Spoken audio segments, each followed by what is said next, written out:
Hello, I'm Kyle Hanan, the world record holder in surviving the most chemotherapy and also the cancer patient with the largest biceps in the world. Okay, so I'm doing a podcast. I've been thinking about doing this for a long time. Podcasts are awesome. They've helped me a lot over the years, actually, probably over most of my battle against terminal cancer over the last 8 or 9, 10 years or so.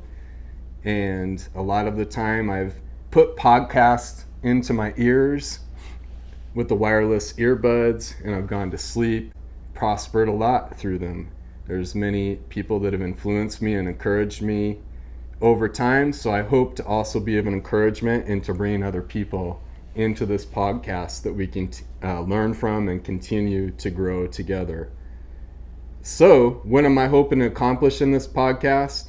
Learning together, growing, optimizing health overall, motivating one another, being inspiring to one another. As iron sharpens iron, so does person sharpen person. So we'll just kind of hopefully find our way together. Appreciate feedback always, and just grateful that I'm even feeling decent enough to be able to share this kind of situation with you guys. Just work together with you. So a little bit about myself.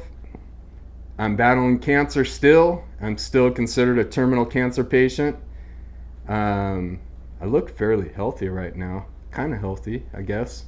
A little bit ugly. A little bit cancered out, a little bit chemoed out sometimes. I'm like, I got the crazy weird hair going on, so we're holding on to some of that hair still.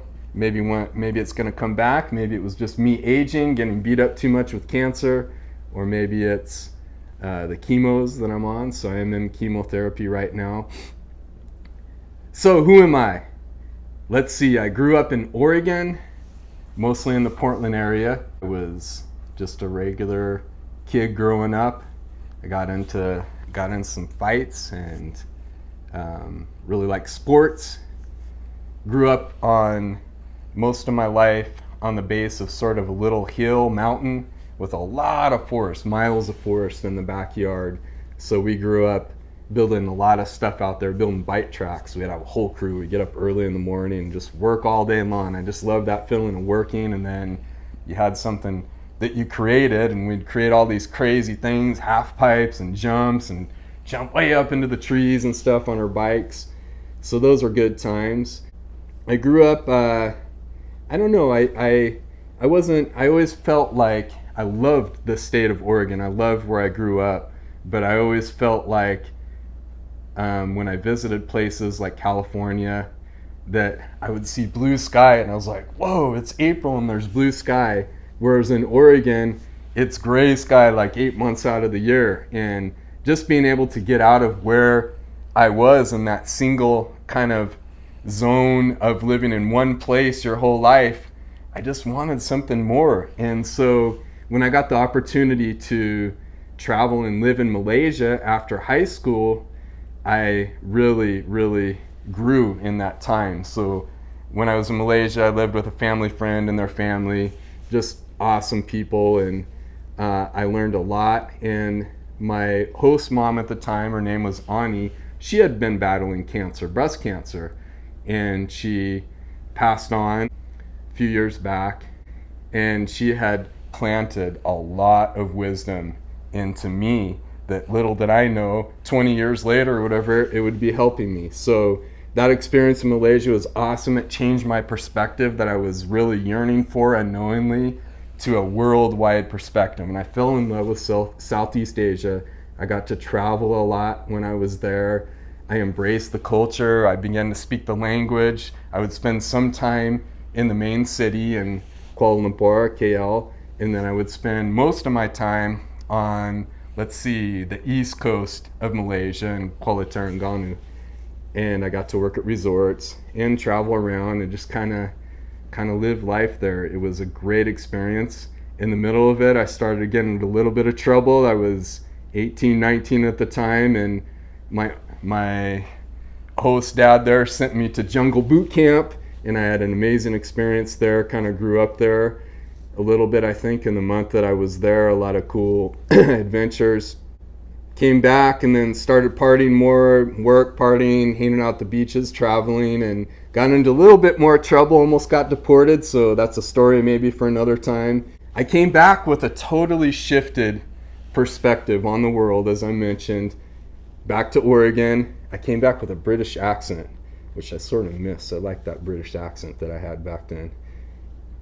I decided that when I was there, for some reason, just because I was from the States, they would call me Hollywood. So I had visited Los Angeles with my family when I was around 12 years old, and I just never forgot looking up at the Hollywood sign and just being like, whoa, I see the blue sky on the Hollywood sign. It just looked awesome. So it stuck with me, and I just decided to save up a little money there and just pack my 84 Celebrity Chevrolet and move on down to Hollywood. So I found a place. It's like when the internet hadn't even been going very long, and I found a place somehow on the internet, and it was just a studio apartment on Hollywood Boulevard in Bronson. I could walk outside of my place and look up at the Hollywood sign, and I loved it. It was awesome, besides the cockroaches that I had to learn to live with in my place. I needed a job there, so I started looking around, and I stumbled into extra work, and I was on different shows. I was on the Power Rangers and extra. I don't think I was ever in an episode, and I'm not even sure. I got cast into a show called a movie. That really surprised me. Bikini Traffic School Part 2 or something like that. Never had any experience or desire to act. I just needed the money. And then I worked at a movie screening company, kind of worked my way up, and I think I was 24 years old, and I was like, whoa, I'm sort of one of the supervisors over like 110 people, and I've got a desk and a window that overlooks the Hollywood sign. What the heck? This is crazy. So I kept plugging away at that. I went to school at University of Southern California, USC Trojans, and then spent a little bit of time at Cal State Long Beach and studied exercise science and business. Kind of bounced around a little bit, did some personal training along the way. Really always loved boxing. And I decided when I was there to move to Long Beach, California, the LBC, urban life near the beach, just like Warren G said. I just had visited Long Beach. I think my dad had visited there, and I met him there, and I was like, I love this city. And somebody had told me, you're gonna love this city. So I ended up moving there. It's outside of LA, like a 30-40 minute drive. Traffic, you know how LA goes. But I just loved it there. It was like just a perfect fit for me at the time. So I started working in Long Beach and commuting back and forth, continuing to go to school and doing a little personal training, exercise sort of stuff on the side. One of the reasons I moved there is because Jeremy Williams' father, I forgot his first name, we just called him Coach Williams, was a boxing coach who was on, I think it was the 1988 Olympic team, the Olympic boxing team. So I knew that he was one of the only fighters alive that had fought on the grit circuit and had also trained under Cus D'Amato.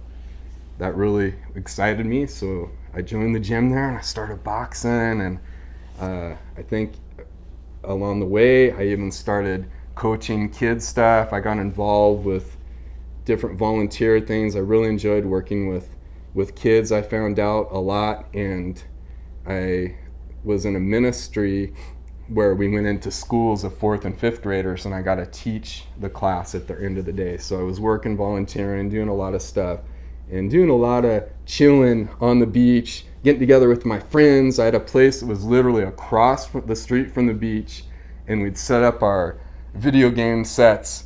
I think we were on PlayStation 1 or 2 at the time, and get together and play Madden or whatever, and people would bring their screens in, and we'd freestyle rap, we'd make beats together. I was in a whole thing of making hip-hop stuff, kind of a secret, aspiring rapper.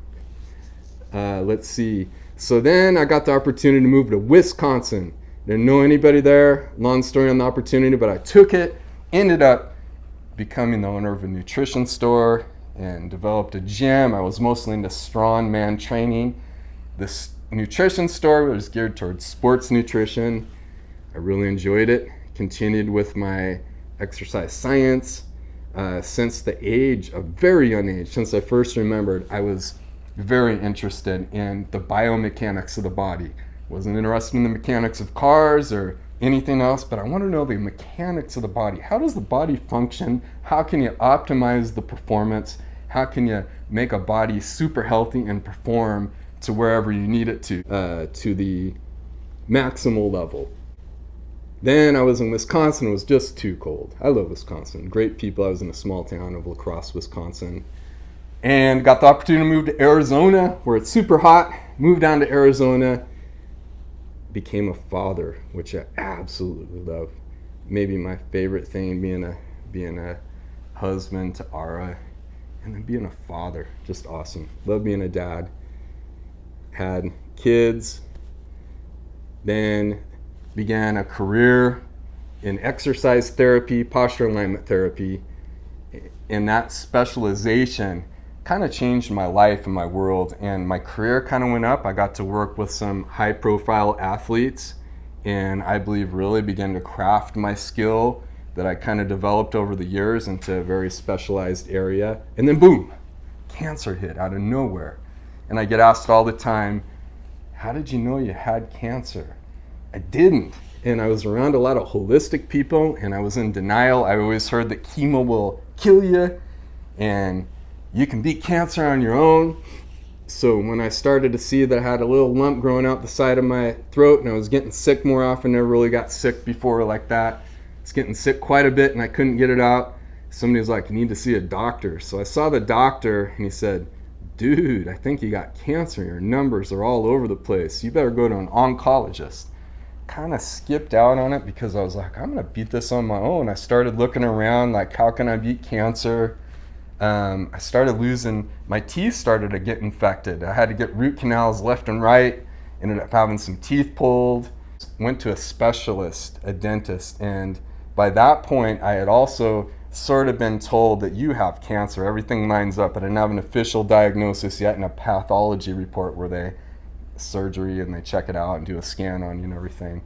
But I was like, I know it's my teeth that's causing this. I know it's my teeth. And the dentist, he was a specialized dentist, was in his 70s, and he just sat down across from me face to face, and he said, son, you got cancer. Go in and take care of this.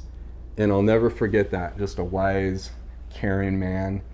And it makes me a little emotional to remember that. I'd like to go and visit him. I don't know. I never went back after that, but I was like, reality.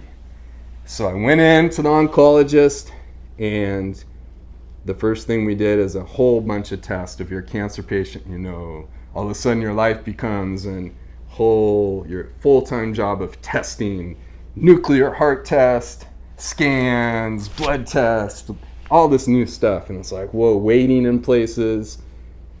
And I had surgery on the area. This thing had become a softball. And I had really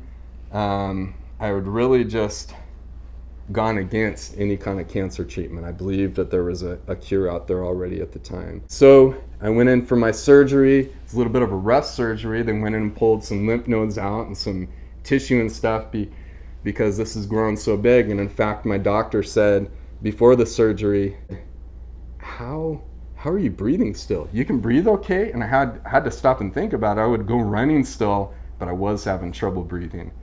I wasn't able to breathe as well because I had this softball-sized tumor there. And so we did the surgery and pulled out those lymph nodes and met with the doctor in the office.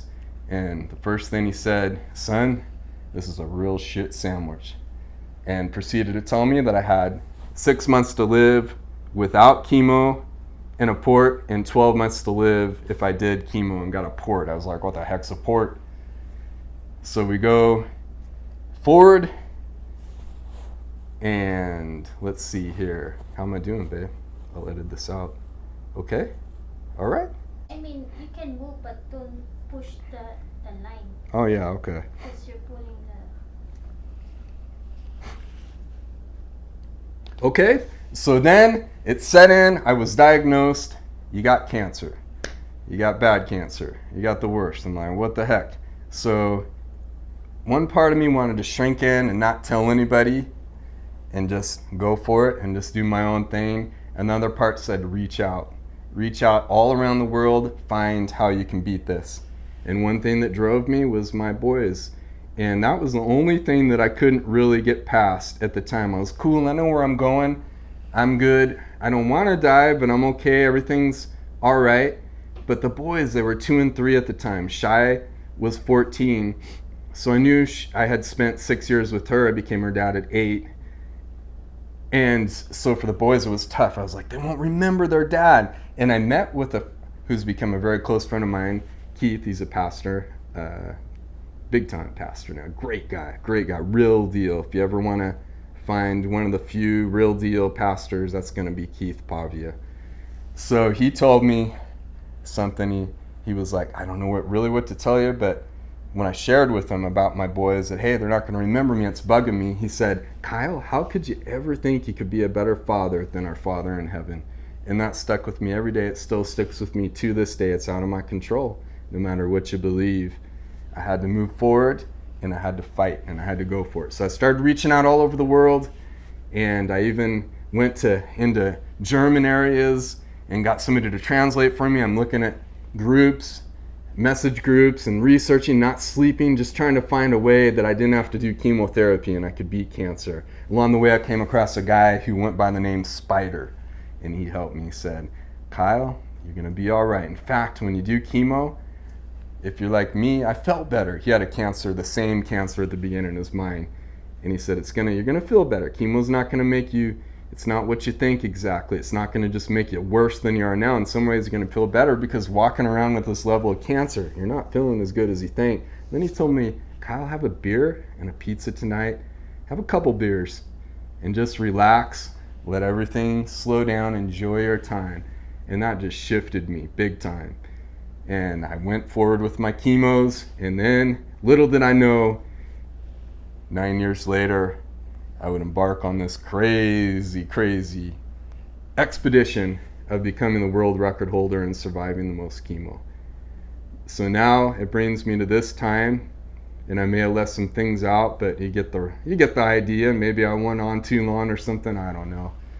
But that's kind of me, and I hope to be able to share some of the things I learned along the way, because along the way, I deeply paid attention to biohacking, to body hacking, to optimizing health.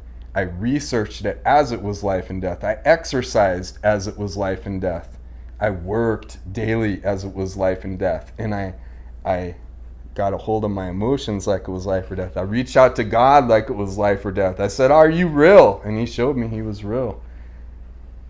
And I'm so grateful for the people along the way that encouraged me, that are connected to me now. I really hope that I can continue to be some kind of encouragement the same way I've been loved on and encouraged so much. And I'm so grateful to my wife, Ara. I'm so grateful to Kai, Luke, Shai, CJ, my parents, and everybody that has come around and joined together in this battle is one family.